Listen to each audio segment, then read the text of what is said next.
നമസ്കാരം പ്രവാസി മലയാളിയിലേക്ക് സ്വാഗതം.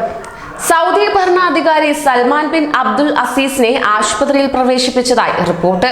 പിത്താശയ വീക്കത്തെ തുടർന്നാണ് സൗദി രാജാവിനെ റിയാദ് കിങ് ഫൈസൽ സ്പെഷ്യലിസ്റ്റ് ആശുപത്രിയിൽ പ്രവേശിപ്പിച്ചത് എന്നാണ് ലഭ്യമാകുന്ന വിവരം. പിത്താശയത്തിലെ പഴുപ്പിനെ തുടർന്ന് മെഡിക്കൽ പരിശോധനകൾ നടത്തുന്നതിനാണ് അദ്ദേഹത്തെ ആശുപത്രിയിൽ പ്രവേശിപ്പിച്ചതെന്ന് റോയൽ കോർട്ട് പ്രസ്താവനയെ ഉദ്ധരിച്ച് ഔദ്യോഗിക വാർത്താ ഏജൻസിയായ സൗദി പ്രസ് ഏജൻസി റിപ്പോർട്ട് ചെയ്യുകയുണ്ടായി. കൂടുതൽ വിവരങ്ങളൊന്നും തന്നെ ഇതുവരെ അധികൃതർ വിട്ടിട്ടില്ല. 2.5 വർഷം സൗദി കിരീടാവകാശിയും പിന്നീട് ഡെപ്യൂട്ടി പ്രധാനമന്ത്രിയുമായിരുന്ന സൽമാൻ ബിൻ അബ്ദുൽ അസീസ് 2012 ജൂണിലാണ് രാജാവാകുന്നത്.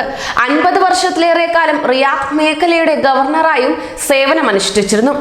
അതേസമയം കുവൈറ്റ് അമീർ Sheikh Sabah Al Ahmad Al Jaber അസ്ബാഹിന് വിജയകരമായ ശസ്ത്രക്രിയ പൂർത്തിയാക്കി. അദ്ദേഹത്തിന്റെ ആരോഗ്യനില തൃപ്തികരമാണെന്നും വേഗം പൂർണ്ണാരോഗ്യം കൈവരിക്കട്ടെ എന്നും പ്രാർത്ഥിക്കുന്നതായും അമീരി ദിവാൻകാര്യമന്ത്രി ഷെയ്ഖ് അലി അൽ ജറാഹ് അസ്ബാഹ് പറഞ്ഞു. കഴിഞ്ഞ ദിവസം അമീറിനെ ആശുപത്രിയിൽ പ്രവേശിപ്പിച്ച വാർത്ത പുറത്തു വന്നത് മുതൽ സമൂഹ മാധ്യമങ്ങളിൽ അദ്ദേഹത്തിനായുള്ള പ്രാർത്ഥനകൾ നിറഞ്ഞിരിക്കുകയാണ്.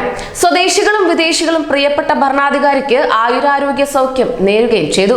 Sheikh Sabah Al Ahmad Al Jaber അസ്ബാഹിന് ജനമനസ്സിലുള്ള സ്ഥാനം വെളിപ്പെടുത്തുന്നതാണ് സമൂഹ മാധ്യമങ്ങളിലെ പ്രതികരണങ്ങൾ. വിവിധ രാജ്യങ്ങളുടെ ഭരണാധികാരികളും സുഖവിവരം അന്വേഷിച്ച് കുവൈറ്റ് അമീരി ദിവാനുമായി ബന്ധപ്പെടുന്നുണ്ട്.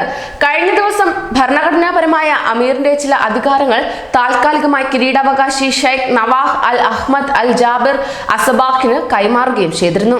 കൂടുതൽ പ്രവാസി വാർത്തകൾക്കായി ഈ ചാനൽ സബ്സ്ക്രൈബ് ചെയ്യൂ.